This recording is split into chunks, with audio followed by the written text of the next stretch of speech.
Hello friends, welcome back to my channel. बताइए दोस्तों, आप लोग कैसे हैं? तो चलिए, पिछले क्लास में हम व्युत्पन्न राशि पढ़े थे, क्या आप लोग को याद है? तो चलिए आगे पढ़ते हैं। आगे है मात्रकों की पद्धति। इसमें लिखा हुआ है कि सभी प्रकार के राशियों के मात्रक के पूरे समूह को मात्रक की पद्धति कहते हैं। चलिए समझते हैं। इसमें सभी प्रकार के राशि जैसे हो गया लंबाई, द्रव्यमान, विद्युत धारा, ये सब क्या है? ये सब एक राशि है, ठीक है। ये सब राशि है। इस सभी के मात्रक कल हम आपको बताए थे कि आधारी राशि में कि लंबाई का मात्रक मीटर होता है, द्रव्यमान का मात्रक केजी होता है, किलोग्राम होता है, और विद्युत धारा का मात्रक जो है एम्पियर होता है। चलिए, यहाँ पे वही बात है कि राशियों के मात्रकों के पूरे समूह, सभी राशि के मात्रक, लंबाई का मीटर, किलोग्राम, एम्पियर, मोल, पदार्थ का परिमाण मोल, ये सभी के राशियों का जो है मात्रकों के पूरे समूह को, सभी के पूरे समूह को जो है मात्रक की पद्धति कहते हैं। ठीक है, आई बात समझ में? तो ये सभी के मात्रक जो है, मात्रक मीटर, किलोग्राम, द्रव्यमान का मात्रक हो जाएगा किलोग्राम, एंड विद्युत धारा का हो जाएगा एम्पियर।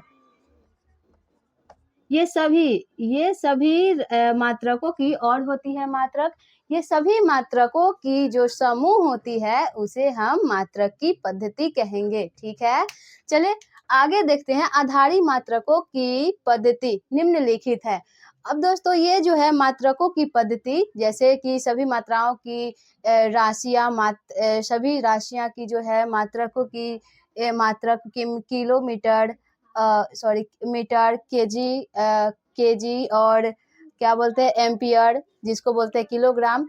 ये सभी को कुछ वैज्ञानिकों ने सोचा कि हम लंबाई का जो है मात्रक कुछ और दे, और सभी अपने अपने आधार पे उन्होंने व्यवस्थित करना चाहा। ठीक है, तो चलिए हम पढ़ते हैं। पहला जो वैज्ञानिक है वो उन्होंने फुट, पाउंड एंड सेकेंड का पद्धति दिए। क्या? फुट, पाउंड और सेकेंड। ये वैज्ञानिक जो है ये बताया कि हम लंबाई का मात्रक जो है फुट में मापेंगे। लंबाई को किस में मापेंगे? फुट में।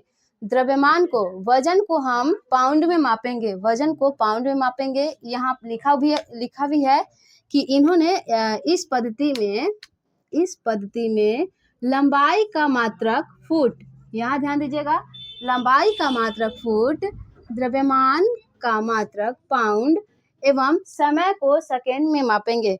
ये वैज्ञानिक ब्रिटिश के थे, जो उन्होंने बताया कि हम लंबाई को फुट में मापेंगे और द्रव्यमान को पाउंड में मापेंगे और समय को सेकेंड में मापेंगे। ठीक है, उसके बाद जो ये बात चर्चा चली, फिर उसके बाद एक और वैज्ञानिक आए। उससे पहले दोस्तों, इस पद्धति को जो है, इस पद्धति को संक्षेप में है FPS पद्धति कहते हैं। F फॉर फुट, P से हो गया पाउंड और S से सेकेंड। तो इस पद्धति का नाम क्या मिला? फुट, पाउंड, सेकेंड का संक्षेपित नाम जो है FPS पद्धति दिया गया। ठीक है, ये बात आई समझ में? ठीक है, चलिए आगे देखते हैं। इस पद्धति को ब्रिटिश पद्धति भी कहा जाता है, क्योंकि ये जो है इस पद्धति को ब्रिटिश पद्धति कहा गया है, क्योंकि ब्रिटिश के वैज्ञानिक ने इस पद्धति का नाम दिया था कि नहीं, हम फुट को लंबाई को फुट में मापेंगे, द्रव्यमान को पाउंड में मापेंगे और समय को सेकेंड में मापेंगे। चलिए आई बात समझ में इतना कि फुट, पाउंड, सेकेंड जो है किस चीज को किसका मात्रक क्या लिया गया। ठीक है, फिर अगले वैज्ञानिक जो है उन्होंने बोला नहीं, हम इस नियम को नहीं मानेंगे। उन्होंने बोला कि हम सेंटीमीटर, ग्राम और सेकेंड पद्धति लाएंगे। सेंटीमीटर, ग्राम और सेकेंड, ये जो वैज्ञानिक है वो ये पद्धति को लागू किया। उसमें क्या हुआ कि लंबाई को सेंटीमीटर में लंबाई का मात्रक सेंटीमीटर, द्रव्यमान वजन का मात्रक जो है ग्राम में उन्होंने बोला कि हम मापेंगे, द्रव्यमान को ग्राम में मापेंगे। ठीक है, और समय का मात्रक जो है सेकेंड को बताया कि समय का मात्रक जो है सेकेंड होगा। इस नियम को भी नहीं माना गया। एक लास्ट में आए मीटर किलोग्राम सेकेंड पद्धति। यहाँ दोस्तों पद्धति कर लीजिएगा, पद्धति, ठीक है। तो इन्होंने एक और पद्धति आया जिसका नाम है मीटर किलोग्राम एवं सेकेंड। इसमें क्या कहा गया कि हम लंबाई का मात्रक मीटर लेंगे, द्रव्यमान का मात्रक किलोग्राम लेंगे एवं समय का मात्रक सेकेंड लेंगे। आप लोग को दिमाग में अब आ रहा होगा कि मैम ये जो है लंबाई को मीटर में तो हम लोग भी मापते हैं, द्रव्यमान को किलोग्राम में हम भी मापते हैं और समय को सेकेंड में भी मापते हैं। तो जी हाँ, ये जो है ये पद्धति जो है अभी लागू हो चुका है, ठीक है। ये मीटर किलोग्राम और सेकेंड पद्धति जो है अभी हम लोग में लागू है। हम लंबाई को मीटर में मापते हैं कि कोई भी द्रव्यमान को केजी में मापते हैं, जैसे 3 किलोग्राम आलू खरीदते हैं तो क्या बोलते हैं 3 केजी, 5 केजी चीनी। तो हम अभी इसी पद्धति पे लागू है, ठीक है। इसी पद्धति को अपनाए हुए हैं कि द्रव्यमान को किलोग्राम में और समय को सेकेंड में, समय का मात्रक सेकेंड को लेंगे, ठीक है। इतना आई बात समझ में? चलिए, तो आप इतना आराम से नोट कर लीजिए, हम आगे की बता रहे हैं, ठीक है।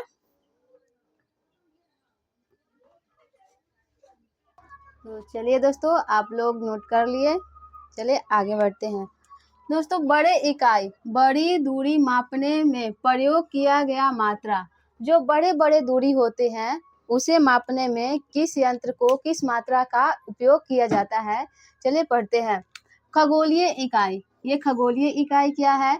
जो सूर्य और पृथ्वी के बीच, जो हमारे सूर्य है और पृथ्वी के बीच की दूरी को मापने के लिए सूर्य और पृथ्वी के बीच औसत दूरी को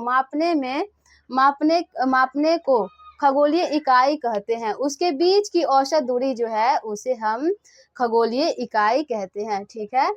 एक खगोलीय इकाई एक एस्ट्रोनॉमिकल यूनिट बराबर होता है 1.5 गुने 10 के पावर 11 मीटर, ठीक है। एक एस्ट्रोनॉमिकल यूनिट बराबर 1.5 गुने 10 के पावर 11 मीटर होता है, ठीक है। प्रकाश वर्ष किसे कहते हैं? निर्वात में। अब निर्वात किसे कहेंगे? जहाँ न हवा हो न पानी, जहाँ हवा की कोई अंश नहीं होती है वहाँ कहेंगे निर्वात, ठीक है। तो निर्वात में प्रकाश के द्वारा जो लाइट होती है, प्रकाश होती है, उसके द्वारा एक वर्ष में तय की गई दूरी को प्रकाश कहते हैं, प्रकाश वर्ष। तो निर्वात में प्रकाश द्वारा एक वर्ष में तय की गई दूरी को हम एक प्रकाश वर्ष कहते हैं, ठीक है। एक प्रकाश वर्ष बराबर होता है 9.6 गुने 10 के पावर 15 मीटर। क्या समझे आप लोग? एक प्रकाश वर्ष बराबर 9.6 गुने 10 के पावर 15 मीटर होता है, ठीक है। अब दोस्तों देखिए, दाब क्या है? दाब किसे कहते हैं? इसे बोलते हैं प्रेशर। ये प्रेशर क्या होता है? प्रति एकांक क्षेत्रफल पर लगने वाला बल को दाब कहते हैं। अब प्रति एकांक क्षेत्रफल क्या होता है, उस पे बल क्या लगाएंगे, ठीक है। आइए आपको समझाते हैं। मान लीजिए एक ये बुक है, कॉपी है, नोटबुक है, ये इसका एक कोई क्षेत्रफल है, ये सतह जो है इसका एक क्षेत्रफल है।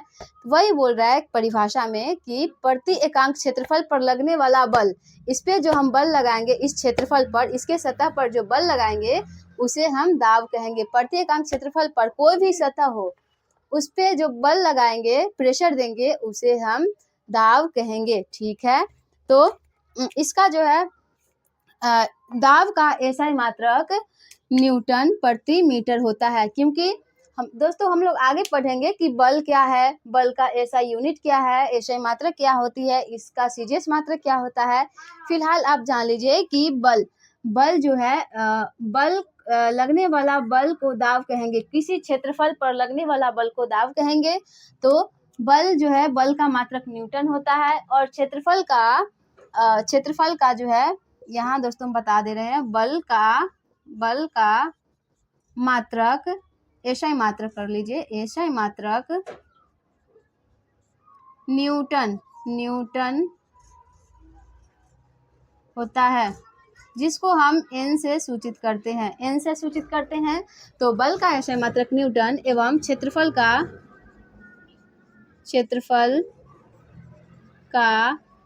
एसआई मात्रक मीटर स्क्वायर, क्योंकि क्षेत्रफल का जो फॉर्मूला होता है लंबाई गुने चौड़ाई होता है, तो इसको हम ऐसे निकाल सकते हैं, लंबाई गुने चौड़ाई। लंबाई का दोस्तों हम कल पढ़ाए थे, लंबाई का एसआई मात्रक मीटर होता है, लंबाई का एसआई मात्रक मीटर होता है गुना, और लंबाई चौड़ाई ऊंचाई सभी का मात्रक जो है मीटर ही होता है, तो चौड़ाई का भी एसआई मात्रक मीटर होता है, मीटर गुने मीटर स्क्वायर होता है, इसीलिए क्षेत्रफल का एसआई मात्रक मीटर स्क्वायर होता है। तो हम बोल सकते हैं इस दाब के फॉर्मूला के अनुसार कि दाब बराबर बल बटा क्षेत्रफल, तो बल ऊपर न्यूटन, बल का मात्रक न्यूटन बटा मतलब प्रति, बटा कोई प्रति बोलते हैं, और क्षेत्रफल का एसआई मात्रक मीटर स्क्वायर होता है। तो हम सीधे बोल सकते हैं कि दाब का एसआई मात्रक न्यूटन प्रति मीटर स्क्वायर होता है। आई बात समझ में इतना? चलिए, और इसका जो है न्यूटन प्रति मीटर को पास्कल कहते हैं, और एक पास्कल बराबर होता है 1 न्यूटन प्रति मीटर स्क्वायर। समझे आप लोग? 1 पास्कल बराबर 1 न्यूटन प्रति मीटर स्क्वायर होता है। ठीक है, चलिए आप लोग इतना नोट कर लीजिए, आगे हम बता रहे हैं। ठीक है, चलिए दोस्तों, आप लोग ये जो है नोट कर लिए कि कार्य, ऊष्मा एवं ऊर्जा जो है उसका एसआई मात्रक जूल होता है, जिसको हम जे से सूचित करते हैं। ठीक है, उसके आगे देखिए दोस्तों, ऊष्मा एक प्रकार का जो है ऊर्जा होता है, ऊष्मा जो है एक प्रकार की ऊर्जा होता है। ठीक है, अब देखिए आगे कि बर्फ का गलनांक किसे कहते हैं? जो बर्फ ठोस से द्रव में मतलब पानी में पिघलने लगे उस बिंदु को कहते हैं बर्फ का गलनांक। ठीक है, वो बिंदु जो होता है 0 डिग्री सेल्सियस होता है, और केल्विन में होता है 273.15 केल्विन जो है, वहां से जो बर्फ है पानी में बदलने लगता है। ठीक है, उस बिंदु को हम बर्फ का गलनांक कहते हैं। ठीक है, और जल का क्वथनांक का मतलब होता है कि जो पानी उबलना शुरू हो जाए उसे क्वथनांक कहते हैं। तो पानी जो है कितने डिग्री सेल्सियस पर उबलने लगता है। ठीक है, तो पानी जो है 100 डिग्री सेल्सियस, जब हम पानी को गर्म करते हैं तो वो 100 डिग्री सेल्सियस पर जब गर्म होता है तो वह उबलना शुरू हो जाता है। ठीक है, तो और केल्विन में इसे बोलेंगे 373.15 केल्विन जो है उस पे जो पानी उबलने लगता है, इसी को कहते हैं जल का क्वथनांक। ठीक है, उसके बाद सेल्सियस, केल्विन और फ़ारेनहाइट पैमाने को हम पढ़ेंगे। ठीक है दोस्तों, अगर हमें सेल्सियस निकालना हो तो केल्विन का मान दिया रहेगा, और केल्विन का मान में 273 को अगर हम घटा देंगे तो वो मान हमारा सेल्सियस आ जाएगा। ठीक है, सेल्सियस को केल्विन का मान में 273 घटा देने पर हमें सेल्सियस प्राप्त हो जाएगी।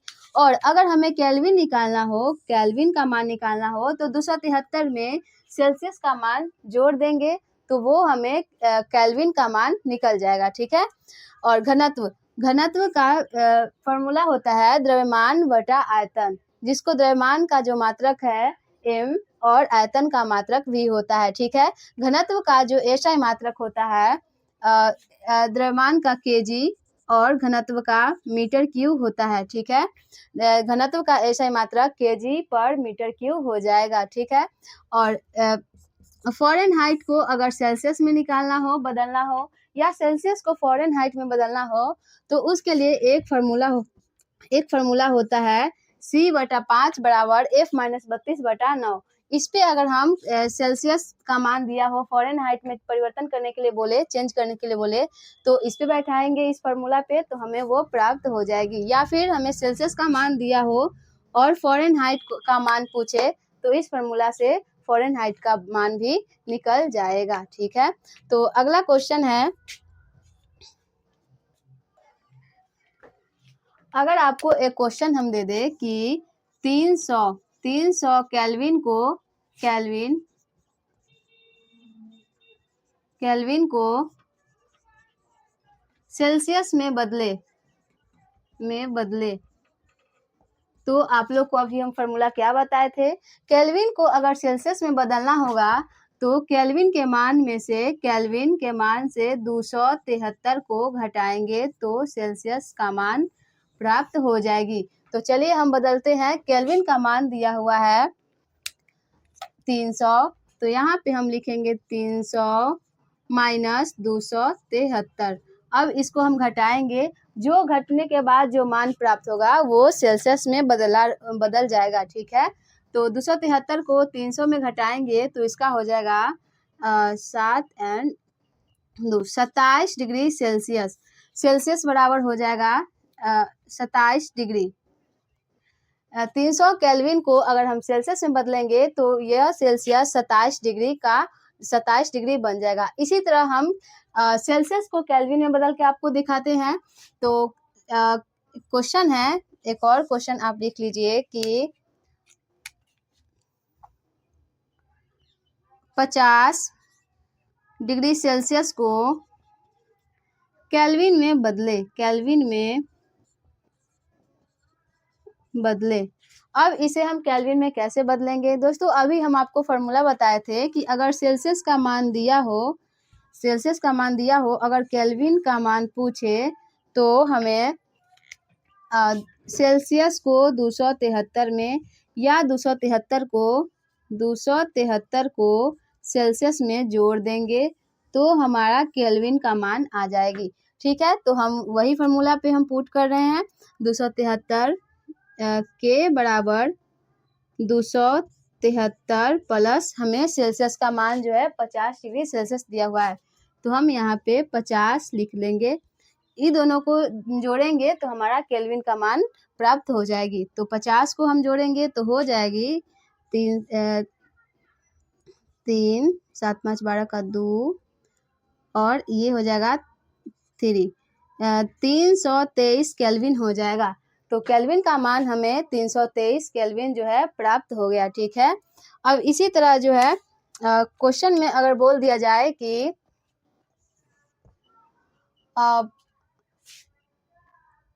40 डिग्री सेल्सियस को फ़ारेनहाइट में बदले, 40 डिग्री सेल्सियस को हमें फ़ारेनहाइट में बदलना होगा। तो दोस्तों फ़ारेनहाइट के लिए हम एक फार्मूला बताए थे, C/5 बराबर F माइनस 32/9। इस फार्मूला पे हम बैठाएंगे फ़ारेनहाइट का मान लाने के लिए। ठीक है, तो इसमें सेल्सियस का मान हमको 40 दिया हुआ था, या 5 की जगह पे 5, F के जगह पे कुछ नहीं है, F का मान निकालना है तो F की जगह पे F ही छोड़ देंगे और 32/9। अब इसे हम काट लेंगे, 5 × 40। अब हम इसे क्रॉस गुना कर सकते हैं, तो 9 × 72 बराबर F माइनस 32। तो इस 32 को हम इस साइड भेज दें तो हो जाएगा 72 प्लस ये माइनस है तो इधर बराबर की इधर आने के बाद प्लस 32 बराबर F। इसका मान हो जाएगा 4 और